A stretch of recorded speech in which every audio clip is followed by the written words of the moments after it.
bonjour à tous. Donc, merci pour l'intro. Pour ceux qui ont entendu, donc, je m'appelle Anthony Charbonnier. Donc, je travaille pour Sigfox, qui est une boîte d'origine française aussi, et qui maintenant se développe à l'international. Donc, comme on l'a dit avant, j'ai travaillé chez Intel dans le logiciel, etc. Et aujourd'hui, j'ai un métier assez sympa chez Sigfox. C'est que je m'occupe en fait de tous les entrepreneurs, toutes les startups, les PME, qui veulent intégrer notre technologie à leurs produits. Donc aujourd'hui, en fait, j'ai la chance de rencontrer plein d'entrepreneurs qui veulent faire des objets absolument incroyables avec notre techno. J'ai des belles journées. Hop. Donc juste pour information, j'ai la chance, c'est pas une très grande salle, donc on pourra poser une question. Qui dans la salle connaît Sigfox déjà? Enfin, je vois rien parce qu'il y a beaucoup de lumière, mais ok. 5, ok, on est pas mal déjà. Donc pour les autres, qu'est-ce que c'est que Sigfox? Donc en gros, il y a moins d'une dizaine d'années, il y a 7 ans, il y a 2 entrepreneurs du sud de la France, de Toulouse, avec un gros accent du sud, qui se sont dit, si on veut vraiment délivrer l'Internet des objets, comme on le voit nous demain arriver, avec des milliards d'objets, il va falloir construire un nouveau type de réseau. Parce qu'en fait, les réseaux qu'on avait à l'époque, la 3G, la 2G, la 4G qui arrivait, c'était des réseaux qui étaient faits pour beaucoup de volume de data, beaucoup de la vidéo, de la photo, etc., mais qui consommaient beaucoup d'énergie et qui étaient extrêmement chers. Donc si on voulait faire de l'IoT, des milliards d'objets, il fallait que ce soit pas cher, que ce soit extrêmement longue durée en termes de batterie, ça n'existait pas. Donc ils ont travaillé dessus, ils ont inventé un nouveau type de protocole, donc ils ont inventé Sigfox. Donc l'idée c'est que Sigfox, il y a 4 choses extrêmement importantes pour comprendre Sigfox. C'est que ce réseau-là, en fait, il est en premier lieu extrêmement efficace au niveau énergétique. Donc Sigfox, c'est, juste pour vous donner une ordre d'idée, un objet Sigfox, ça peut être grand comme un rouge à lèvres, parce que c'est la taille d'une pile. Ça peut être un peu plus grand que ça, donc la taille de 2 piles. Et on a des objets qui tiennent jusqu'à 10 ans de batterie sans changer la pile. Donc aujourd'hui, on a des objets en production qui sont à Barcelone, c'est des capteurs de parking qu'on met dans le bitume et qui vont tenir 10 ans en batterie sans les toucher. Donc voilà à quel point on peut aller extrêmement loin en termes d'énergie avec le réseau Sigfox. La deuxième chose, c'est que ça devait être extrêmement intéressant en termes de coût pour déployer des milliards d'objets. Gartner dit qu'il y aura 50 milliards d'objets connectés à peu près dans 5-6 ans. S'ils coûtent tous 250 €, ça va être compliqué de le faire. Donc nous, on s'est dit qu'il fallait un réseau le moins cher possible en termes d'infrastructure et en termes de coût d'intégration hardware. Donc ça, Sigfox, ça a vraiment, et on en reparlera après, un objectif de baisser au minimum le coût d'intégration de la technologie à un produit. Et c'est extrêmement important pour la réussite de Sigfox. La troisième chose, c'est que c'est un réseau qui est ultra complémentaire. On sait qu'il y a déjà des technologies sur le marché. Il y a du Bluetooth, il y a du Wi-Fi, il y a du GSM. Il fallait que le réseau soit complémentaire et ne remplace pas ces technologies. Donc aujourd'hui, on a plein d'objets et de clients qui utilisent notre technologie en complémentarité avec du Wi-Fi, par exemple, ou du Bluetooth. Moi, j'ai pas mal de startups qui font un objet en Sigfox, plus Bluetooth. Donc le Bluetooth permet de contrôler son objet quand on est à très courte portée. Et le Sigfox permet d'avoir un objet qui est autonome, tout seul dans la nature, et qui va pouvoir communiquer à Internet. C'est la troisième chose. Et la dernière, qui est pour moi la plus importante, c'est pour ça qu'elle est en gras sur l'écran, c'est que ça devait être simple. Si demain, j'ai un client qui veut déployer 100 000 objets, comme on en a déjà pas mal sur le terrain, il faut que pour le déployer, ce soit extrêmement simple. Un réseau Wi-Fi, pour le connecter, il faut un mot de passe Wi-Fi. Il faut le pirer, etc. Bluetooth, c'est pareil. Il faut un mot de passe extrêmement compliqué. L'avantage d'un objet Sigfox, c'est qu'on le pose, on appuie sur un bouton, et ça marche. Donc ça va automatiquement se connecter à nos antennes publiques, un peu à la manière d'un téléphone portable. Et du coup, ça va marcher tout seul. Et c'était extrêmement important pour vraiment mettre en avant cette simplicité et d'avoir beaucoup d'objets demain sur le réseau. Donc comment ça marche concrètement Sigfox? En fait, c'est super simple. Un objet, donc ça peut être n'importe quoi, ça peut être la taille de ce clicker, ça peut être une voiture, ça peut être, on a même des routes avec des capteurs Sigfox. On parle vraiment d'un objet. Il va émettre sur un réseau, donc c'est un petit message. Il va être capté par nos antennes publiques qui sont posées sur des points hauts, un peu à la manière d'un réseau mobile. Donc on va être sur des tours radio, on va être sur des hauts d'immeubles, etc. Ces antennes publiques vont capter ce message, on va le recevoir sur notre cloud et on va le renvoyer à un client. Et donc pour faire tout ça, le client, donc celui qui fait l'objet, il a une ligne de code à envoyer. Donc pour ceux qui font du Bluetooth ou du Wi-Fi, qui savent combien c'est compliqué de mettre ces technologies-là, faire du Sigfox, c'est une ligne de code pour envoyer un message. C'est extrêmement simple. Et vous le recevez sur votre serveur. Voilà comment ça marche. Donc juste pour illustrer un peu, quand même. Ça, c'est une antenne Sigfox. Ça, c'est les antennes qu'on met en haut des buildings, en haut des tours, etc. Et donc, en fait, celle-là, elle fait 70 cm de haut, pour information. Et donc, c'est vraiment une antenne publique. Alors, celle-là, elle est un peu particulière, puisqu'elle est en Antarctique. Celle-là, elle est basée sur elle est sur une base scientifique en Antarctique, sur la base Elisabeth II. On a mis des antennes là-bas, on en a mis 2, pour pouvoir traquer les chercheurs. On leur a mis des capteurs GPS sur eux, parce qu'en fait, ils en avaient perdu. Ils avaient malheureusement des chercheurs qui avaient eu des soucis les années passées. Et du coup, ils ont dit, bon, on va s'équiper. Et ils ont mis des antennes Sigfox sur la base. Ils en ont mis 2. Et comme ça, ils peuvent traquer jusqu'à... donc de la base, c'est à 100 km des côtes. Et ils peuvent avoir un coverage avec 2 antennes qui va, je crois, de 200 km de rayon. Avec 2 antennes seulement. Ça, c'est une antenne. Et ça, c'est nos stations de base. Donc ça, c'est ce qu'on appelle dans le réseau, dans le jargon de la téléphonie, c'est les BTS, les Base Stations. Donc c'est vraiment le cœur du réseau. Et pour avoir un ordre d'idée de la taille de la bestiole, il faut imaginer, c'est plus petit qu'un ordinateur portable. C'est, on va dire, les 2/3 de la taille d'un MacBook et qui sont empilés. Ça fait l'épaisseur de 3 MacBooks empilés. Donc c'est vraiment très très très petit, contrairement aux antennes mobiles de base qui sont énormes. Donc on parlait tout à l'heure de coûts. Nous, l'idée d'avoir un réseau qui coûte le moins cher possible, c'est aussi avoir du matériel qui coûte le moins cher possible. Et nos antennes, on les optimise en termes de coûts dès qu'on peut. Donc où on en est Sigfox aujourd'hui? Donc on est parti de Labège, au sud de Toulouse, la France, tout ça. Aujourd'hui, on est dans 32 pays. On a 12 pays complètement couverts, donc une grande partie de l'Europe de l'Ouest est couverte. On a atteint 20% de population des États-Unis il y a une semaine. Donc on a quand même les US qui sont pas mal couverts. Le Mexique, on est à 35% de population de couverts, etc. Donc c'est un réseau qui s'étend bien. On veut être dans 60 pays avant la fin de l'année prochaine. Donc c'est un gros challenge. Pour les gens qui parlaient d'esprit d'entreprise, etc. juste avant, nous on a grossi énormément très très vite et je peux que faire écho à ce qu'ils ont dit. C'est extrêmement important de garder la vraie valeur de l'entreprise depuis le début jusqu'à la fin. Donc on est 400, on a levé 300 millions d'euros en l'espace de 3 ans là. Donc gérer la progression et gérer la croissance, c'est un vrai problème. Et donc nos derniers clients, juste pour vous avoir, pour avoir une information, il y a eu des annonces de Bosch, du groupe Bosch, Airbus, forcément, ils sont français aussi, ils sont de Toulouse, donc c'est des voisins.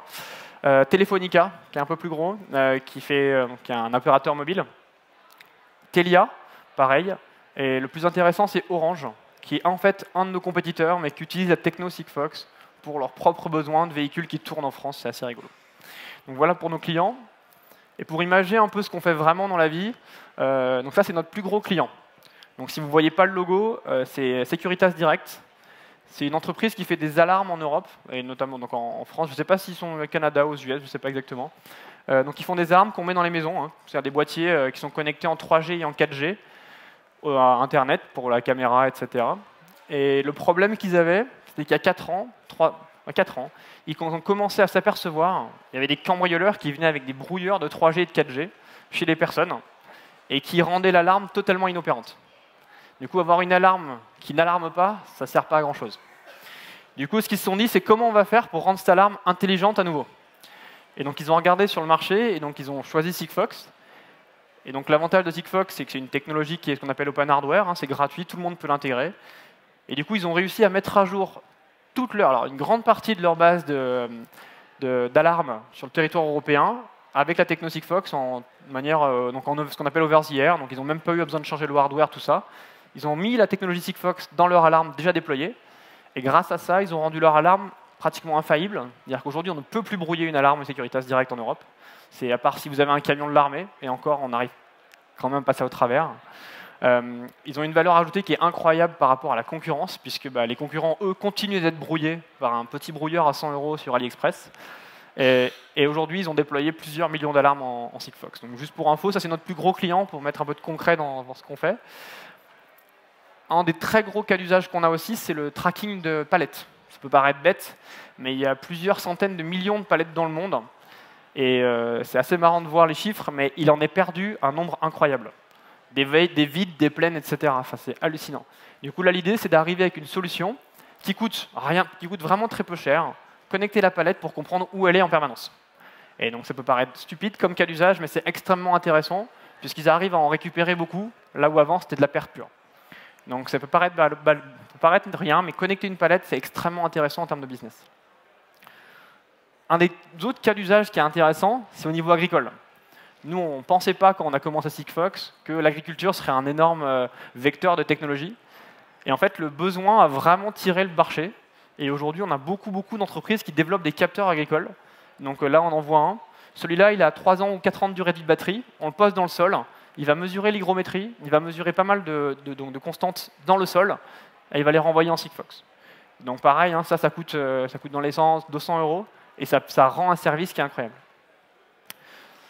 Un des derniers use cases que moi je trouve rigolo, il n'y a que moi pour trouver ça rigolo, je pense, c'est les gros flexibles industriels. Donc là, on parle de business de mines, par exemple, des grosses mines industrielles où on va avoir des énormes tuyaux, des flexibles, qui vont transporter des pierres d'un endroit A à un endroit B, et qui, effectivement, dans le tuyau, vont abraser le tuyau, ils vont le casser. Donc là, l'idée, c'est qu'ils ont mis un petit capteur avec un modem Sigfox à l'intérieur pour pouvoir analyser l'abrasion et analyser quand est-ce que le tuyau allait se casser. Et donc, en fait, prévenir que le tuyau casse pour éviter qu'une production entière soit coupée. Et donc là, hein, c'est des tuyaux qui font à peu près 80 cm de diamètre, donc on est sur un beau plastique, quoi. Et donc, ils ont mis dans le tuyau, vraiment en plastique, une pile, un capteur et un modem Sigfox et l'antenne. Et comme ça, ils savent analyser quand est-ce que le tuyau va tomber en panne. Juste pour info, je mets un iceberg, pas parce que c'est joli. Ce que moi, je voulais expliquer par ces cas d'usage-là, c'est que Sigfox, on n'est pas vraiment dans l'Internet des objets. En anglais, on appelle ça l'Internet of Things, et en français, on a fait un abus de langage. On a traduit Things par objet. Quand on pense Internet des objets, on pense beaucoup aux gadgets. On pense à la montre connectée, on pense à la balance connectée, etc. Pour nous, cette partie du business, c'est 10% du business. On en fait, hein, moi j'ai des startups qui font de l'objet consumer, hein, qui font des vrais objets qu'on vend. Mais pour nous, c'est très peu du business, du vrai business. La vraie partie de ce qu'on va faire comme argent, il est dans tout ce qu'on ne voit pas. Il est dans l'Internet des choses qui existent déjà et à qui on va donner de la connectivité pour les rendre plus intelligents. Donc tous les objets, tous les gadgets qu'on voit aujourd'hui, pour nous en objets connectés, ce n'est pas du tout notre cible. Notre vraie cible, elle est dans les palettes, elle est dans les machines industrielles qu'on va pouvoir analyser en maintenance prédictive, etc. Donc, notre vrai business, il est là, il n'est pas du tout sur les gadgets. Aujourd'hui, pour être tout à fait honnête sur le marché de l'Internet des objets, donc vous voyez beaucoup d'articles sur LinkedIn. Il suffit d'allumer LinkedIn, enfin en tout cas le mien, c'est n'importe quoi. Hein. Tout le monde parle que d'Internet des objets, que ça va révolutionner le monde, tout ça. C'est très bien. Mais ce qu'on voit nous aujourd'hui, c'est que c'est beaucoup plus lent que prévu à décoller. Le marché de l'IoT, donc on a ce que disait Gartner, donc plus de 50 milliards d'objets connectés dans quelques années, est beaucoup plus lent que prévu. Pourquoi? Nous, on pense que c'est le coût de ces solutions-là.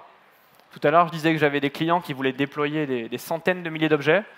Si l'objet coûte 200 €, c'est compliqué de faire 200 000 fois 200 €. D'investir ça en année 1, c'est compliqué. Donc nous, on pense vraiment que le travail sur le coût et le ROI de la solution est extrêmement important. Donc ça, je voulais vous montrer un peu les projets qu'on a aujourd'hui. Hein, ça reste assez simple. Le type de projet qu'on a aujourd'hui, c'est souvent la même chose, même si c'est différents objets. On va avoir donc un déploiement d'objets, hein, des milliers, voire des dizaines de milliers, voire des centaines de milliers. Ça peut être des trackers GPS, des trackers Wi-Fi, des trackers uniquement avec notre connectivité, sur de la palette, sur des énormes... on traque même des trains, parce que la SNCF perd des trains, donc l'agence française de rail, hein, c'est gros, mais ils les perdent quand même. Donc on perd des containers, etc. Donc on traque ces choses-là. On va en déployer plusieurs dizaines de milliers, et c'est très facile de calculer le ROI d'une activité comme ça. Puisqu'on sait tous les ans à peu près, par exemple sur les palettes, qu'on en perd 10%, si grâce à notre techno on est capable d'en récupérer 5%, c'est super simple de calculer le retour sur investissement de la solution. C'est extrêmement simple. Mais comme je le disais, pour nous, si on veut vraiment améliorer le nombre d'objets connectés Sigfox, d'ailleurs en global, il va falloir travailler énormément sur le coût. Parce que je disais que c'est un business de retour sur investissement, hein, il y a aucune entreprise qui va investir des milliards d'euros ou des millions d'euros s'il n'y a pas d'intérêt derrière business. S'il n'y a pas de retour sur investissement, je ne vois pas d'entreprise juste misée parce que c'est sexy de faire de l'Internet des objets. Il faut qu'il y ait une vraie valeur derrière. Donc aujourd'hui, plus on va tirer le prix vers le bas, plus on va avoir un nombre d'objets élevé. Et vous le voyez sur la courbe, on a un nombre de cas d'usage qui naissent tout seuls du moment où on baisse le coût. Donc là, je parle beaucoup des palettes parce que c'est un bon cas d'usage, mais il y en a des cas d'usage où, si on arrive à sortir un objet à 5 $, avec la connectivité, le matériel, etc., on va avoir, nous on a des clients qui veulent déployer 100 millions d'objets dans 2 ans. mais il faut que l'objet et la solution totale soient à moins de 5 $ parce que c'est ce qu'ils ont calculé en termes de ressources sur investissement. Et donc pour nous, c'est extrêmement important de baisser toujours les coûts, même les nôtres, pour arriver à ces modèles-là. Donc juste pour info, aujourd'hui, mettre du Sigfox dans un objet, ça coûte environ 2 $. Et la connectivité, donc par rang et par objet de notre réseau, parce que c'est comme ça qu'on se paye, je ne vous ai pas expliqué, mais comment un opérateur se paye, c'est comme un mobile. Vous payez par rang et par objet votre connexion aux antennes publiques. On a des pricing qui sont à moins de 1 $ par an par objet. Donc on arrive à des pricing qui sont extrêmement faibles, et donc un coût de solution qui est à 3 $ par an. Donc ça reste extrêmement intéressant. Matériel plus connectivité, moins de 3 $. Et grâce à ça, on va pouvoir faire des choses qu'on ne pouvait pas avant. Ce qu'on essaye beaucoup d'expliquer aux clients, et moi, quelqu'un qui vient du produit, qui était développeur avant, etc., ça me fait mal au cœur de le dire, mais les objets, la technologie, etc., quelque part, on s'en fout un peu en fait. Ce qui est vraiment important, c'est la donnée que vous collectez. L'objet, on s'en fout. Donc nous, on essaye vraiment d'expliquer ça aux clients, parce qu'aujourd'hui, il y a beaucoup de batailles. D'ailleurs, sur LinkedIn, si vous voyez ça, quelle technologie est la meilleure, etc. En fait, c'est pas intéressant et ça ne sert à rien. Tant qu'un service, une technologie vous apporte un service, prenez-la. Ça ne sert à rien d'attendre 10 ans pour prendre une technologie qui sera meilleure, mais au final, vous aurez perdu 10 ans. Donc aujourd'hui, ce qu'on fait avec nos clients, c'est de leur expliquer ça et de leur dire, si ça vous convient aujourd'hui, que le prix vous va, partez et faites-le. N'attendez pas la meilleure techno dans 10 ans parce que vous aurez tout perdu. Et aujourd'hui, donc, ce que je disais, c'est un objet n'est qu'une manière de récupérer une donnée. Et ça, c'est extrêmement important de comprendre ça. Donc, je vous expliquerai pourquoi tout à l'heure, mais un objet, c'est qu'un moyen. Ce n'est pas du tout la finalité. Ce que j'aime bien faire un parallèle, aujourd'hui, c'est, je trouve que le marché de la connectivité, en général, et le nôtre en particulier, c'est un peu comme le marché du transport. Aujourd'hui, faire du transport, on l'a vu ce matin pour ceux qui ont été bloqués pendant 10 minutes par le gros train qui passait là, il y a plein de moyens de faire du transport. On a de l'aérien, on a du fret, on a du bateau, etc. Et tout marche très bien. En fait, chaque solution a ses avantages et ses inconvénients. Et nous, Sigfox, c'est un peu pareil que les bateaux. On va faire de la masse, on va faire beaucoup de données, mais à un prix qui est très faible. Et du coup, c'est là où ça devient intéressant. S'il n'y avait pas le shipping par bateau, aujourd'hui, il y aurait plein de choses qu'on ne pourrait pas vendre à l'étranger. Donc nous, on permet un peu la même chose avec notre technologie. C'est tellement peu cher qu'on va pouvoir prendre une donnée à un endroit A, l'amener à un endroit B pour le moins cher possible. Ça, c'est pareil. Là, il y a un gros accompagnement à faire avec les clients. Je parlais tout à l'heure de la valeur de la donnée. Pour moi, un projet en IoT, il est bien fait quand il respecte une règle, et c'est celle-là. C'est-à-dire que si la valeur de votre donnée est supérieure au coût pour l'acquérir, c'est intéressant. Essayez pas de vous dire on va faire un projet IoT parce que c'est sexy, parce que c'est sympa, etc. Si la valeur de votre donnée à la finale est plus chère que vous pouvez la vendre, ça ne sert à rien. Donc là, il y a un vrai accompagnement à faire avec nos clients. Et du coup, on est une boîte de technologie et on passe plus de temps à expliquer le ROI aux clients, etc., que de faire la techno. Mais c'est extrêmement important. Donc aujourd'hui, il y a un vrai travail sur la vraie valeur de la donnée à faire. Quand je parle à pas mal de startups, ils font des objets et ils me disent bon, je fais un objet et la data, je la vendrai, on verra quoi. Ouais, mais si tu vends la data, il faut savoir à combien tu la vends parce que ça va dire combien tu vas pouvoir mettre dans ton objet, etc. Donc pour nous, il y a un vrai travail à faire sur comment vous allez vendre votre donnée, à qui, pourquoi et comment. Et là, donc c'est vraiment important de dire il y a un vrai travail sur la valeur de la donnée et par rapport au coût et optimiser son coût aussi. Donc juste pour nous, ce qu'on voit dans le futur et ce qu'on voit arriver de manière assez rapide, c'est qu'on pense que chaque donnée, même toutes les données, a une valeur, même infiniment petite. Savoir qu'une fenêtre est ouverte chez moi, par exemple, pour moi qui suis chez moi, ça ne me sert peut-être pas à grand-chose, mais pour la personne qui gère mon building, qui va vouloir optimiser la consommation d'énergie, ça a une valeur. Même si il est prêt à mettre 10 centimes par an, ça a une valeur. Savoir qu'en Italie, par exemple, on a des capteurs sur les arbres qui sont prêts à tomber ou pas. Ça peut paraître bête, mais ça a une valeur. Donc on pense que toute donnée a une valeur, et donc nous, notre travail, c'est de rendre ça tellement peu cher, de connecter les objets et les choses, que on pourra tout connecter demain puisque tout aura une valeur. Et si on revient à ma slide d'avant, le plus important, c'est la valeur de la donnée qui doit être plus importante que le coût de l'avoir. Là, ça devient intéressant. Si demain on est capable de récupérer toutes les données pour un coût infinitésimal, c'est extrêmement intéressant. Et donc, juste pour info, aujourd'hui, ce que je disais, c'est qu'en termes de matériel, on est à 2 $ pour connecter un objet Sigfox. Dans les 2 prochaines années, on sera à moins de 50 centimes. Donc quand vous allez pouvoir connecter n'importe quel objet, je sais pas moi, des chaussures, qu'est-ce que j'ai, je vous expliquerai à la fin tous les use cases rigolos que j'ai qui travaillent sur du Sigfox, mais vous allez tout pouvoir connecter pour 50 centimes. Et c'est extrêmement intéressant de partir de ce postulat-là. Ça, c'est la deuxième partie un peu plus rigolote de ma presse. Je voulais un peu vous expliquer nous ce qu'on voit arriver en termes de nouveaux business models. J'ai pas la, comment dire, j'ai pas la prétention de dire que c'est l'Internet des objets qui a réuni et qui a amélioré, qui a créé ces nouveaux business models, mais on va dire que l'IoT y a un peu contribué. Et donc je voulais vous les présenter un peu de manière un peu exhaustive de ce qu'on voit arriver. La première chose qu'on voit vraiment arriver très fort, notamment dans l'industrie, c'est la maintenance prédictive. Aujourd'hui, on est capable de dire quand un objet va s'arrêter de marcher, quand est-ce qu'il va falloir le changer, quand est-ce qu'il va falloir l'optimiser, etc. Donc aujourd'hui, ça, c'est extrêmement intéressant, et notamment au niveau du business, puisque vous ne vendez plus un matériel, vous vendez un service d'un objet qui ne tombe plus en panne. Et ça a une valeur qui est autre que juste vendre un matériel qui peut se casser la gueule tous les jours, hein. Donc là, c'est vraiment important de comprendre ça. Et aujourd'hui, moi, toutes mes startups, je leur dis, arrêtez de vendre du hardware en one-shot, ça ne sert plus à rien, hein. Vous allez perdre. On voit aujourd'hui toutes les startups qui font du hardware, qui périclitent toutes une par une, si elles font que du hardware. Louez votre solution tous les mois, vous avez de récurrent, et en plus, vous savez quand est-ce qu'elle va tomber en panne. Ça, c'est extrêmement intéressant de dire que l'IoT a permis ce genre de choses. Un bel exemple qu'on a, c'est avec Bosch, le groupe Bosch ELM Leblanc.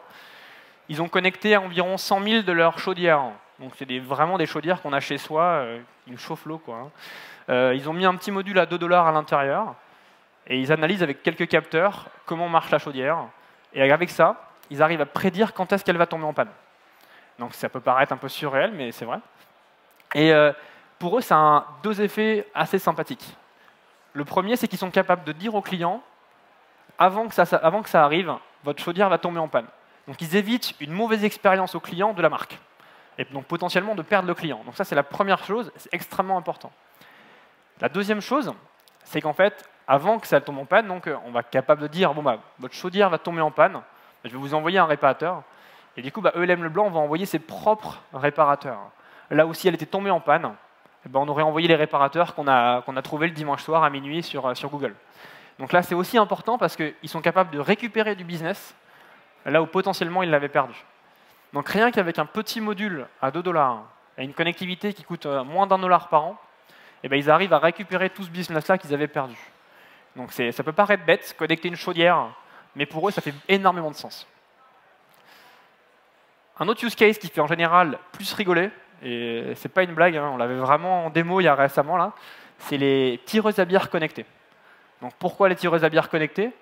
Mais en fait, tout simplement, on va analyser la tireuse à bière, comment elle consomme, etc. Et on va être capable de dire quand est-ce qu'elle va tomber en panne.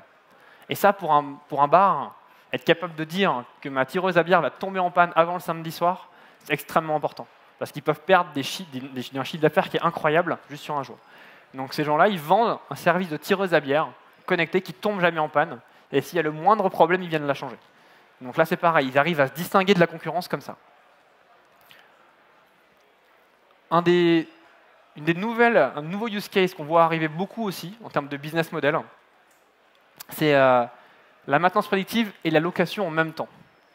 Donc c'est intéressant, c'est que vous ne vendez plus un objet, mais vous le louez en fonction de son utilisation.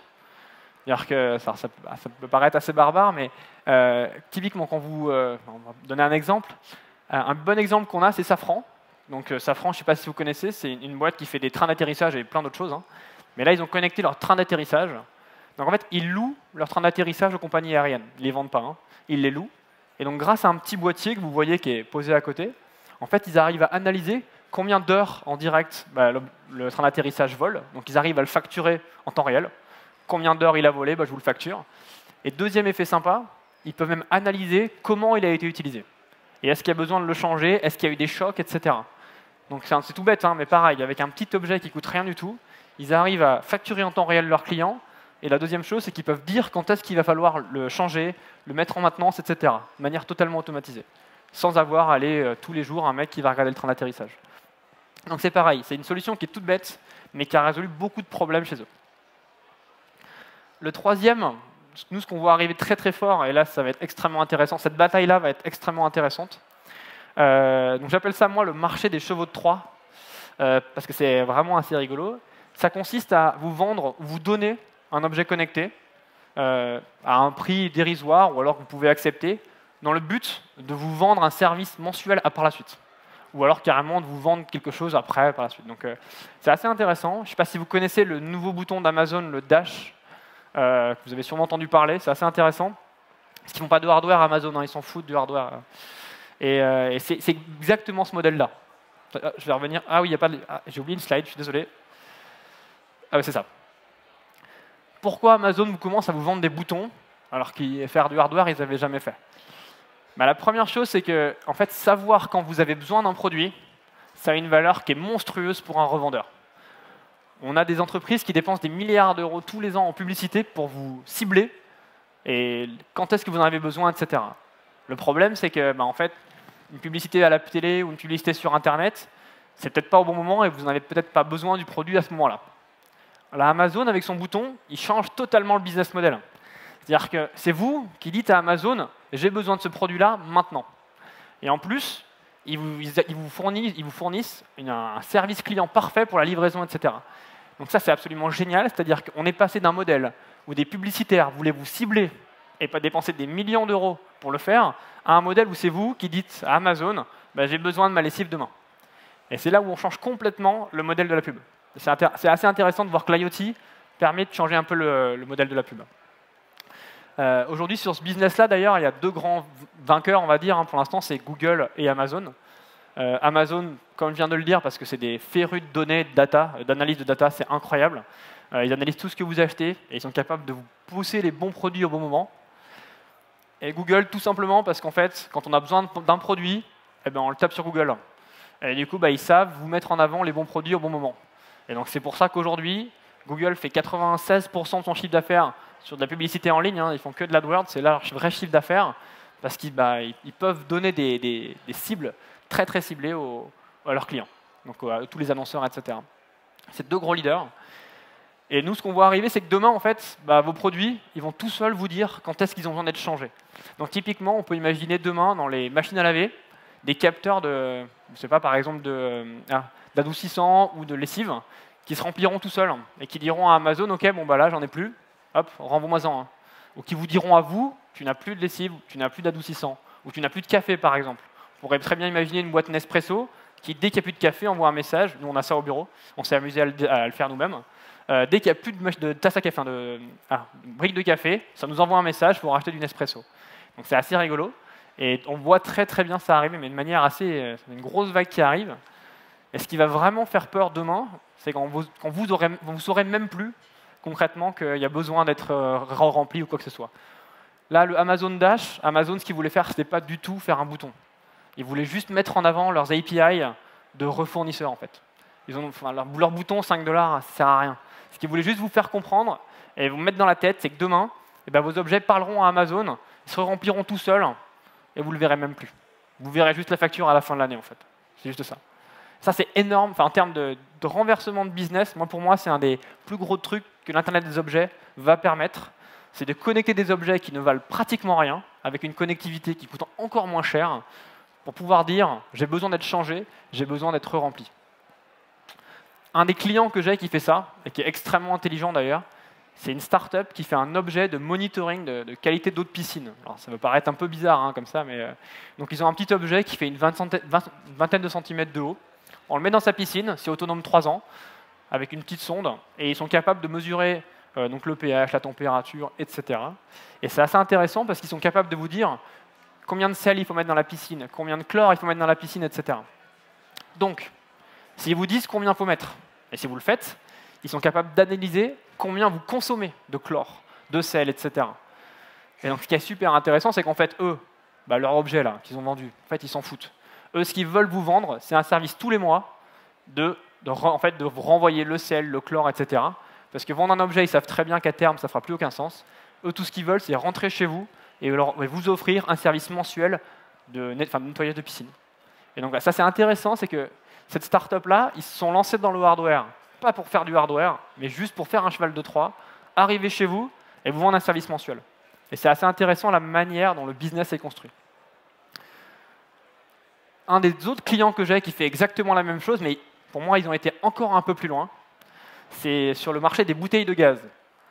Donc, en termes de non sexy, je pense qu'on ne peut pas faire pire. Là, on est sur de la bouteille de gaz pour restaurateurs, des boulangeries, etc., qui sont en général dans les cours qu'on ne voit pas cachés. Et donc, ils se sont aperçus que en fait, c'était extrêmement pénible pour ces gens-là d'aller changer leur bouteille de gaz. Il fallait qu'ils la débranchent, qu'ils l'emmènent tous les mois, etc. C'était super chiant. Donc, ce qu'ils ont fait, c'est qu'ils ont analysé le marché et ils se sont dit, avec une petite balance connectée en Sigfox, donc c'est une balance, vraiment toute petite balance, qu'on met sous les bouteilles de gaz, on est capable d'analyser combien ils consomment, et en fonction de combien ils consomment, on va leur changer gratuitement toutes les bouteilles de gaz. Donc ça, en termes de service, c'est génial, parce que pour le client, c'est gratuit. Pour lui, il n'a même plus besoin d'aller chercher la bouteille de gaz, et c'est le même prix. Donc pour lui, il s'en fout. Pour la boîte, c'est extrêmement intéressant, parce qu'en fait, grâce à l'analyse de la consommation, ils sont capables d'automatiser et d'optimiser les tournées pour récupérer les bouteilles de gaz. Ils sont capables d'offrir énormément de services en plus, et c'est tout ça grâce à une toute petite balance qui coûte rien du tout à faire, qu'on met sous la bouteille de gaz et qui va leur permettre justement de gagner un terme de business incroyable. Et du coup, eux, ils n'ont pas de point de vente. Les gens ne peuvent pas venir et acheter une bouteille de gaz chez eux. Non, non, c'est eux qui vous la livrent et vous donnent juste une balance qu'on peut mettre sous les bouteilles de gaz. Donc ça, c'est le retour que j'ai fait à pas mal de mes clients récemment. On m'a posé pas mal de questions sur comment faire pour que, aujourd'hui, on voit beaucoup de startups, surtout dans le hardware, qui ont gros problèmes. Et comment faire pour aller un peu mieux demain. Moi, le conseil que je leur dis toujours, c'est pensez à ce que vous allez faire demain, tout de suite. C'est-à-dire que partez pas sur une V1 de produit, une V2 de produit, sans penser à ce que vous allez faire après. Faire du hardware, c'est bien. Moi, j'ai travaillé chez Intel pendant 5 ans, donc je sais ce que c'est faire du hardware, je l'ai fait. Mais l'idée, c'est de comprendre comment on peut sortir de ce modèle-là. Si on vend que du one-shot, on est condamné à tout le temps évoluer en termes de technologie. On est condamné à tout le temps innover, etc. Là aussi, on fait un service qu'on vend tous les mois. On peut se permettre de faire autre chose et d'avoir une rentabilité qui est différente. Donc, quand vous faites un objet, pensez à ce que vous allez pouvoir vendre demain à la place de cet objet-là. Et ça, c'est extrêmement important de le rappeler pour les gens qui veulent lever des fonds. Si vous vendez 1 euro en hardware, ce n'est pas du tout la même chose que si vous avez 1 euro d'abonnement chez votre client. C'est-à-dire qu'aujourd'hui, nous, on le voit, le business model de Sigfox, c'est principalement de vendre de la connectivité, mais on vend aussi des antennes à nos opérateurs dans le monde entier. Et c'est très tentant de dire qu'on base tout notre business model sur de la vente de stations de base. La vente du hardware, c'est sympa, c'est facile, on le ship, c'est une boîte, on s'en occupe plus. Sauf que ça, 1 euro vendu, c'est 1 euro de valeur. Si vous arrivez à avoir un abonnement et une connectivité qui dure 5 ans, 1 euro vendu, il est multiplié par 12 mois, fois 5 ans, etc. Donc on est sur une valeur qui est totalement différente. Et donc moi, j'incite beaucoup mes clients à regarder sur comment on pourrait avoir un service en plus de leurs objets. Et ce que je dis à la fin, ça c'est mon dernier truc, c'est que analyser la vraie valeur de vos données. Alors on dirait un truc tarte à la crème, mais essayez de comprendre ce que vous pouvez faire avec. Le vrai truc, c'est vous dites pas aujourd'hui, demain je vendrai mes données à Microsoft ou à Facebook ou je sais pas quoi, parce qu'il y a de grandes chances pour que si vous les qualifiez pas et si vous ne savez pas ce que vous vendez, ils les achèteront pas. Donc pensez déjà aujourd'hui à la valeur de votre donnée, ce que vous allez pouvoir vendre vous aux clients en plus. Voilà, c'est une petit feedback que j'ai eu de pas mal de mes clients. Et ma dernière slide, c'est marrant parce qu'on a beaucoup de clients qui seraient très contents de voir ça, parce qu'ils galèrent, mais aujourd'hui, dans l'Internet des objets, il y a tout à faire. Ce que je disais, il y a tout à réinventer. On a beaucoup de business models qui sont en train de changer. On peut aller vendre beaucoup plus facilement de la solution à des gros clients. Ça s'explique beaucoup plus facilement quand on a de la connectivité. On peut vraiment faire tout ce qui est maintenance prédictive, aller taper ces use cases intéressants de chevaux de Troie qui peuvent apporter beaucoup de business. Donc aujourd'hui, c'est pour moi le temps idéal pour se lancer et vraiment faire de l'IoT de manière un peu intelligente. Donc si vous avez des bonnes idées en IoT aujourd'hui, je pense que c'est une bonne idée de le faire maintenant. Parce que dans 2-3 ans, ce sera peut-être plus le moment. C'était ma dernière slide. Donc merci beaucoup. J'ai encore un peu de temps, je crois. je pense. Ah non, je suis rouge. Bah non, j'ai plus de temps là. Désolé. Si vous avez des questions, n'hésitez pas. J'enlève mon micro et je suis derrière. Donc si vous avez des questions, n'hésitez pas.